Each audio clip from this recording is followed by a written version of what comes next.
Estela, Estela Zorrilla de San Martín, una amiga de Uruguay. Ella nos va a hablar del cementerio central de Montevideo, sus antecedentes, las características, la importancia política y social. Estela Zorrilla de San Martín es licenciada en turismo. Va a ser nuestra expositora que va a abrir este evento el día de hoy. Ya vamos a ir arrancando, así hacemos todo con tiempo. Todavía continúo con un poco de tos, pero bueno. Estela, te cedo la palabra, así ya. ¿Vas a pasar vos tu ponencia? ¿Sabes qué? No lo puedo compartir acá porque estoy vía teléfono. Y Bueno, sí, entonces, mientras que vos te presentás, yo voy a... Ahí estamos. Ahí lo tengo. bueno, primero que nada agradecerte mucho, Graciela, porque la verdad que ha sido súper bueno, precioso, todo desde el principio, todos los exponentes divinos y además, bueno, para todos muy enriquecedor, ¿no? Todos muy amables en haber compartido tanta información, tanta cosa que nos sirve en general a todos los que compartimos esta cosa de que mucho de afuera no se comprende, ¿no? De estar en contacto con lo que es la historia propia de los lugares a través de la historia del cementerio, ¿no? Como mucha gente le asusta, pero en realidad, bueno, esos enormes muros, como decíamos la otra vez, han guardado, han conservado la historia propia. Y si uno sabe leer, ¿no? Y si uno sabe ver, a mí siempre me da la impresión cada vez que llego y que empiezo a hacer el paseo, nosotros con Diego González tenemos un paseo en el cementerio central desde el 2018, que bueno, que también ha costado mucho porque la información no es fácil de conseguir, ¿no? Y también porque es muy difícil interactuar con historias propias del cementerio, porque muchas de ellas quedaron guardadas y cerradas en esos panteones para siempre, que es otra de las grandes incógnitas, ¿no? Bueno, para nosotros más o menos tener una idea, para que ustedes, quienes no vienen a Montevideo asiduamente, o quienes no conocen la ciudad de Montevideo, que me imagino que habrá unos cuantos que no han venido, que no conocen Montevideo. Montevideo tiene una característica muy especial, que es que turísticamente se ofrece como una ciudad de costa, ¿verdad? Con sus playas y su rambla, que es la avenida costanera, que es la más importante de las avenidas de la ciudad. Además de que es una avenida que contiene un paisaje maravilloso, muy cambiante, en forma permanente. Entonces podríamos decir que hoy es de un gran valor paisajístico y de un gran valor urbanístico. En la parte, profundizando en la parte inmobiliaria, primera línea de costa, no solo en Montevideo, sino en el mundo entero, es realmente un espacio consagrado para altas clases sociales, ¿no? Bueno, pues el inicio de la ciudad de Montevideo, comenzando, ¿no? La ciudad, primero que nada, Montevideo fue una ciudad que se fundó tardíamente, ¿no? 1724, de la mano del gobernador de Buenos Aires en ese momento, don Bruno Mauricio Zavala, que es el que comienza a reclutar personas en Buenos Aires y luego, a posteriori, en las Islas Canarias, para traer los primeros residentes a la ciudad, a un lugar que era realmente muy inhóspito, no había demasiado atractivo, digamos, en ese momento, porque el río en sí no era atractivo, era un lugar de muchas complejidades para la época, donde los vientos eran tremendos, ¿no? Y no había donde guarecerse, no había mucha vegetación tampoco, y una zona también rocosa, que predominaban en toda la zona de la península. Y luego, por supuesto, el puerto, que es lo que caracteriza a Montevideo hoy y que caracterizó también y que fue una de las cosas por las que se impulsó el desarrollo de la ciudad. Entonces, la ciudad empieza muy lentamente como una aldea a transitar el camino poblacional. Allí nosotros vamos a ver llegar los inmigrantes y vamos a ver también aparecer los primeros criollos.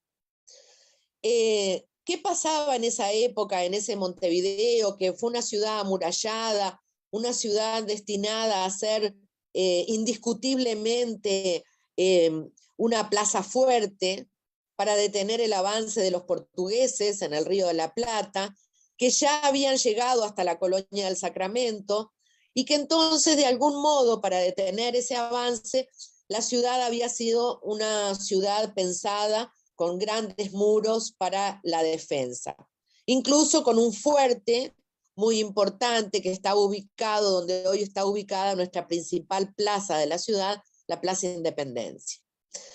Allí, en esa Montevideo amurallada de los primeros tiempos, los enterramientos se hacían indiscutiblemente en las zonas de las iglesias.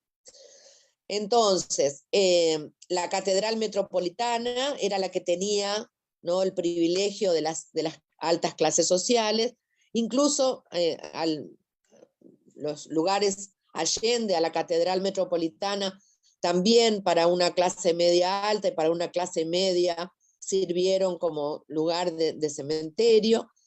Y luego también la iglesia de San Francisco, una pequeña iglesia que en aquel momento fue de gran valor también para la ciudad, y el hospital de Caridad, el Hospital del Buen Morir, o el hospital primario de la ciudad de Montevideo, hoy llamado Hospital Maciel.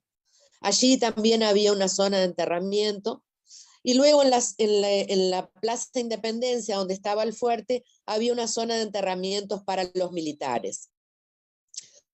Así que en realidad esto va a empezar a evolucionar, la ciudad va a empezar a crecer, con el crecimiento de la ciudad van a venir los problemas y los riesgos, van a empezar también a venir los rumores de Europa, de las epidemias y de la falta de salubridad, van a empezar los discursos higienistas, que bueno, ya a finales de 1700, con Carlos III y Carlos IV, van a venir las incitaciones a todo lo que era el imperio español a colocar los cementerios fuera de las zonas de vivienda, fuera de las zonas urbanas, de los centros urbanos. Así es que Montevideo va a empezar una gran discusión con respecto a eso, porque bueno, por un lado estaba la curia, con sus propios intereses, ¿verdad? Peleando para que se quedaran dentro del área de las iglesias, las inhumaciones, y también, bueno, de algún modo porque la cercanía con la población local hacía que la gente sintiera menos el luto, la desesperación por la pérdida, ¿no?, de los amigos, de los familiares. Entonces, hay ahí algunos problemas, y hay una cantidad de personas en ese momento que tenían que ver con la política y que eran cabildantes y que tenían también que ver con la sociedad, con la incipiente sociedad montevideana, que eran pensadores y que se afanaban en tratar de solucionar el tema de los cementerios, que recién va a llegar en una primera instancia en 1808, cuando extramuros de la ciudad va a aparecer el primer cementerio, un cementerio muy chico, muy complicado. La mayoría de las tumbas eran tumbas que eran compartidas, que no había nada definido. Tampoco, como estaba a extramuros de la ciudad, no era un lugar muy apreciado. Había muchas circunstancias también que entre medio que obligaban de algún modo a que esto fuera así, ¿no? principalmente los intereses religiosos, los intereses políticos y los intereses también que venían de la mano de estas nuevas teorías higienistas tan importantes en Europa y que habían dado paso a cantidad de transformaciones en la Europa misma y habían dado paso a los primeros cementerios también europeos, que vamos a empezar a replicar nosotros aquí en Montevideo recién para 1835. O sea que ese primer cementerio de 1808, que fue un cementerio muy humilde, extramuros de la ciudad, va a tener un grave problema, que es cuando en 1829 se decide derribar las murallas de la ciudad, que tenían una apariencia bien importante de dependencia con el Imperio Español y con todo lo que había pasado con los portugueses.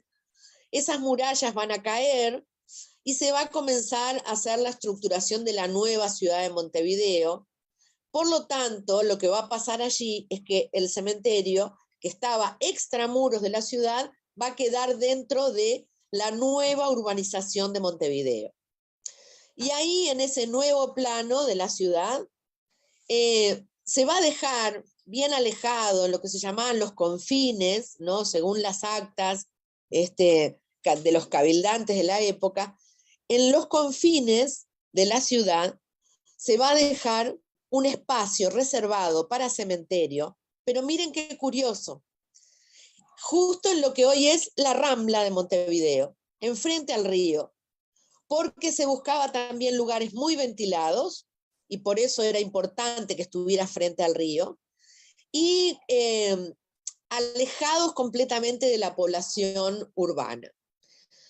Así es que este cementerio va a aparecer en Montevideo como un cementerio muy alejado. Por ahí estuvo pasando algunas fotos, Graciela, y vieron unas fotos de la portada de él en el medio casi de la nada, una portada muy grande que va a venir de la mano de Poncini, del arquitecto Bernardo Poncini, que para su época fue realmente descollante y que junto con los puntos de la Catedral Metropolitana de Montevideo eran uno de los elementos más importantes arquitectónicos de la ciudad.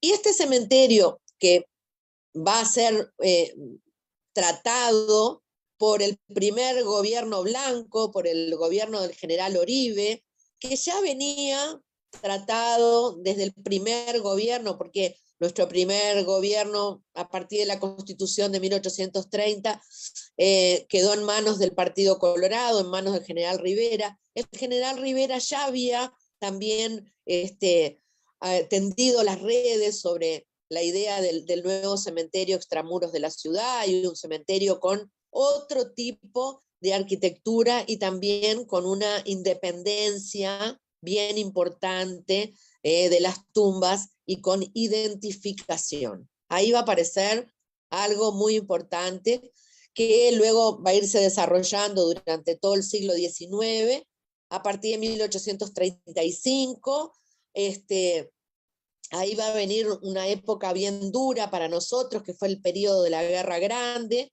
que en realidad va desde el 39 hasta 1839 hasta 1851.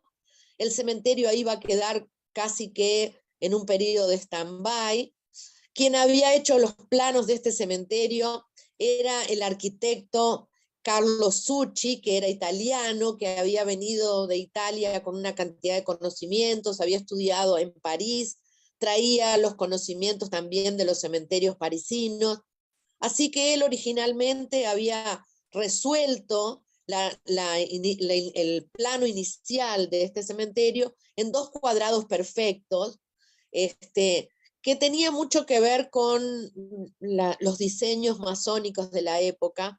Carlos Succi pertenecía a la masonería, él había trabajado mucho en este tipo de diseños y es impresionante cómo va a ir apareciendo lentamente estas obras que tienen que ver mucho con el neoclásico italiano, ¿no? Ustedes ven la figura que está mostrando, la foto que está mostrando Graciela en este momento, es neoclásico total, historicista, italianista, ¿no?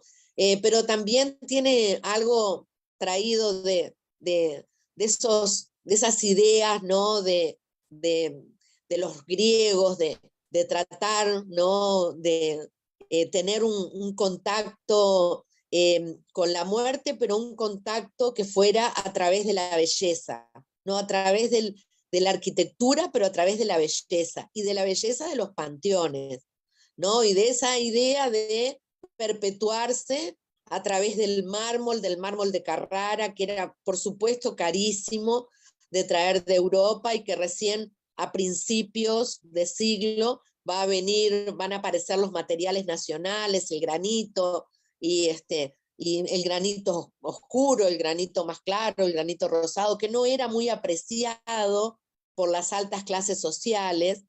Era el mármol de Carrara lo que más llamaba la atención. Y cuando se retoma la idea de reorganizar, después de la Guerra Grande, de reorganizar el espacio de cementerio, se diseña esta rotonda que están viendo, que inicialmente iba a ser la capilla para lo que eran las misas post-mortem, que eran de grandísimo valor en Montevideo y que también eran de grandísimo valor para la curia, ¿verdad? Porque era su fuente de ingreso, era una fuente de ingreso muy importante. Entonces, cuando se diseña el cementerio, se diseña con una capilla interior para que no hubiera esa rispidez, ¿no? Con la curia, para que supieran que igual se estaba armando un cementerio, pero con todo y eso el cementerio iba a tener un lugar para capilla. Prácticamente no se usó para capilla porque ya se empezaron a prohibir las misas de cuerpo presente y quedó con el nombre de rotonda o rotunda, porque tiene una apariencia bien importante y bien voluminosa. Sí. Son 18:19, te quedarían 2, 3 minutitos para redondear. Bien. Sé que te queda muchísimo por contarnos, está excelente, pero... Sí, es muy apasionante además. Sí. Está muy apasionante, sí. Y ¿Cómo la tiene que historia ver con el urbanismo? Sí. Claro, entonces hagamos una cosa, redondeamos y como les dije a todos los otros disertantes, que tampoco les alcanzó el tiempo, vamos a hacer una ponencia individual de cada uno. Esto ya todos los que han escuchado el encuentro varias veces saben que va a haber una ponencia individual para cada uno donde se van a poder explayar, donde nosotros vamos a poder preguntar y como con vos nos quedamos con muchas ganas de continuar con los otros, pero tenemos un cronograma ya armadito, ¿sí? Sí, claro. Así que danos 2 minutitos más y ya pasamos al otro disertante. Bueno, claramente al correr de los primeros años se convierte en un cementerio prácticamente europeo, ¿no? Uno ve todas sus instalaciones, esa piedad que está mostrando Graciela en este momento, es una de las obras maravillosas que está dentro de la rotonda, que es una obra de José Livi, que fue un escultor que vino a Montevideo, que trabajó muchísimo con el mármol de Carrara, y que bueno, tenía gran admiración por el maestro Miguel Ángel, y que muchas de sus obras tenían que ver con la idea de replicar, ¿no? Replicar siempre con una diferencia, porque ellos no clonaban, ¿no? Siempre hacían ese tipo de clonaciones, pero siempre le daban un espacio, ¿no? A la creatividad dentro de la obra de su maestro para no hacer una réplica absoluta. Entonces, bueno, esto es uno de los muchísimos elementos escultóricos que tiene el cementerio de Montevideo, el cementerio central de Montevideo, que, bueno, como dijo Graciela, en otra oportunidad podré compartir con ustedes un poquito más de la información. Nos quedamos con la piedad, realmente maravillosa. Maravillosa. Maravillosa, Estela, te esperamos tanto y no alcanza. A Montevideo para que la vieran y quedaran admirados de lo que es el tamaño de la obra. Maravillosa. Y qué bien conservada. Bueno, Estela, un placer. Ya acordaremos cuándo vas a darnos la ponencia completa, ¿no? Y Bueno, cómo mostrarnos, no, porque cómo no, las fotos cómo son no, maravillosas. Las fotos que yo vi cómo son no, maravillosas. Bueno, muchísimas cómo gracias, no. Estela.